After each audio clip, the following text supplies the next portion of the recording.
Top quality और consistent performance के लिए सिर्फ सिल्वर पंप्स। टॉप क्वालिटी और कंसिस्टेंट परफॉर्मेंस के लिए सिर्फ सिल्वर पंप्स, नाम याद रखना।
डायरेक्ट बैटिंग बोलले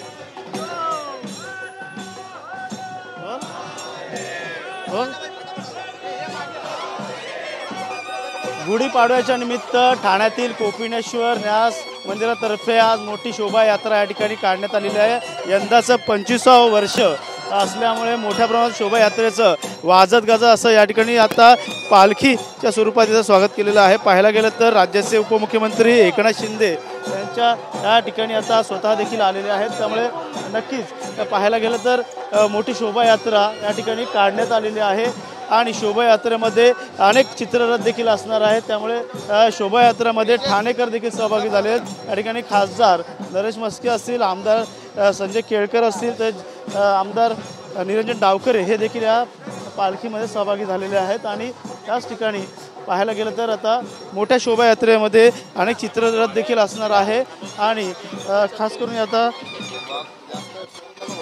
पालखी या ठिकाणी कोपिनेश्वर महादेवाची पालखी या ठिकाणी आता निघालेली आहे आणि हीच पालखी आता ठाणे शहरामध्ये जागोजागी जाणार आहे। त्यामुळे नक्कीच या ठिकाणी पाहायला गेलं तर या पालखी सोहळ्यामध्ये अनेक पारंपरिक पद्धतीनुसार वेशभूषा देखील करण्यात आलेली आहे आणि या ठिकाणी भाजप असेल, शिवसेना असेल, सर्वच पक्षीय आता या ठिकाणी पालखीमध्ये सहभागी झालेले आहे आणि पालखीमध्ये खास करून उपमुख्यमंत्री एकनाथ शिंदे हे देखील या ठिकाणी आता पालखीमध्ये स्वतः पालखीला हात लावून त्यांनी या ठिकाणी पालखीला सुरुवात केलेली आहे आणि नक्कीच एक आनंदाचा क्षण हिंदू नववर्षाचा या ठिकाणी दिसून येत आहे आणि मोठ्या संख्येने ठाणेकर देखील या पालखीमध्ये सहभागी झालेले आहेत आणि या पालखीचं स्वरूप पाहता एक मोठी मिरवणूक सोहळा या ठाणे शहरामध्ये दिसून येत आहे।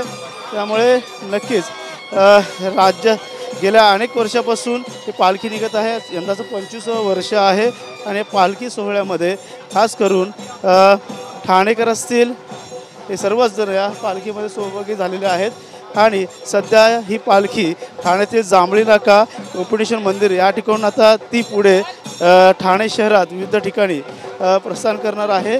त्यामुळे एक आनंदाचा क्षण, हिंदूचा नवीन वर्ष असं बोललं आता गुढीपाडवा याच ठिकाणी आता खास करून या पालखी सोहळ्यामध्ये वेगळे चित्ररथ देखील असणार आहे आणि पालखीच्या स्वरूपात पाहायला गेलं तर गेल्या काही दिवसापासून या ठिकाणी अनेक उपक्रम देखील राबवले गेले आहेत। पूर्वसंध्येला गुढीपाडव्याच्या देखील महाआरतीचं करण्यात आली होती आणि या महाआरतीनंतर मोठा उत्साहाचं वातावरण ठाणे शहरात दिसून आलं होतं आणि याच आता पालखी सोहळ्यामध्ये आता आमदार असतील, खासदार असतील, ठाणेकर असतील हे देखील आता सहभागी होत आहेत। हा पाहायला गेलं तर एक मोठा स्वरूप पालखी सोहळ्यामध्ये आलेला आहे आणि पारंपरिक पद्धतीनुसार आता ही पालखी या ठिकाणी निघालेली आहे। राज्याचे उपमुख्यमंत्री एकनाथ शिंदे असतील, खासदार नरेश म्हस्के असतील, आमदार निरंजन डावखरे, संजय केळकर हे देखील या पालखीमध्ये सहभागी झालेले आहेत। नक्कीच आपण त्यांच्याशी बातचीत करणार आहोत। या ठिकाणी मोठ्या प्रमाणात आता विकासाची गुढी देखील या सरकारने उभारलेली आहे, त्यामुळे नक्कीच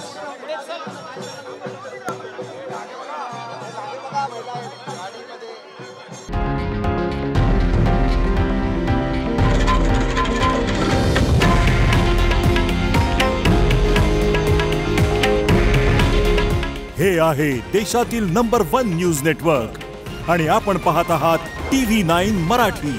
काळजी तुमची, हित महाराष्ट्राचं।